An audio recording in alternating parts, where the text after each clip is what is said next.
What's up, guys? And wants to know video. And as you saw yesterday, I went into a bit of a crazy rant with Jake Paul, and I'm gonna take a little bit of a break of me just yapping. And today, now that we got that out of the way, today I'm gonna talk about one of my favorite shows growing up that practically no one has never heard about. And I think it's called Breaking. Shoot. Hold up. Just 1 second.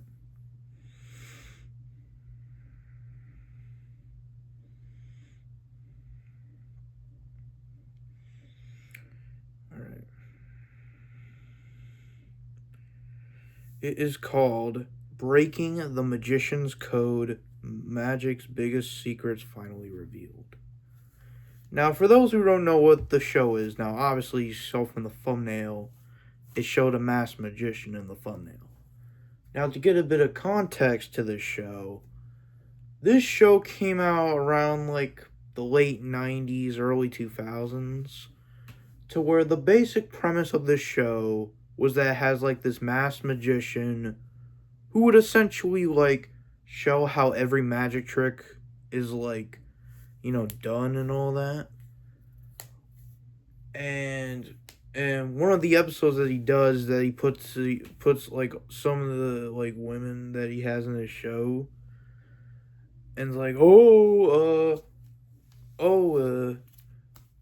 I'll magically turn this one car into a Lamborghini or something like that, and then like an attractive woman like randomly appears in his car. Or there was like this one like bad trick where he pulls up like two WWE superstars that he really likes and he makes them appear. But it was there was a lot of like silly moments like that throughout the show. But the biggest context I will say about this show dig into some controversy over, exposing magicians like secrets all throughout the like at the time it wasn't really that controversial, but it really very much was controversial within the magician community to where a lot of people, which is the biggest reason why he wore a mask, just so he won't be scrutinized for the most part. To where like to where to where it pretty much caused a lot of magicians to be like, dude, why, man? You ruined the illusion. But in the short term, yes, it definitely hurt the magic business.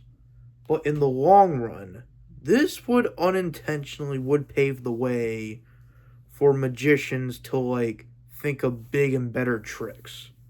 Like David Blaine, Chris Angel, David Copperfield, those three. Those three, well, especially David Blaine, will always do the craziest magic tricks. Okay? So I do think ultimately a lot of good came out of the show to where it ultimately led to magicians coming up with new tricks. If your trick was already exposed, then you gotta come up with a new one. Simple as that, right? Um, but yeah, in the short term, it definitely was pretty bad, but in the long run, it ultimately helped them in the long run. However, I cannot say the same about WW Unreal, which which is pretty much the polar opposite to where them by exposing kayfabe ultimately is destroying not only kayfabe but also all just the illusion of wrestling. So yeah, thanks Triple H, Triple Fraud. Um, so sorry, I went off a topic. I went off topic right there, but yeah, man.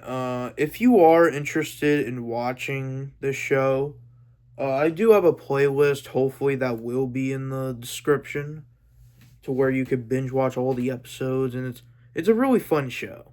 If you're into magic, go watch it.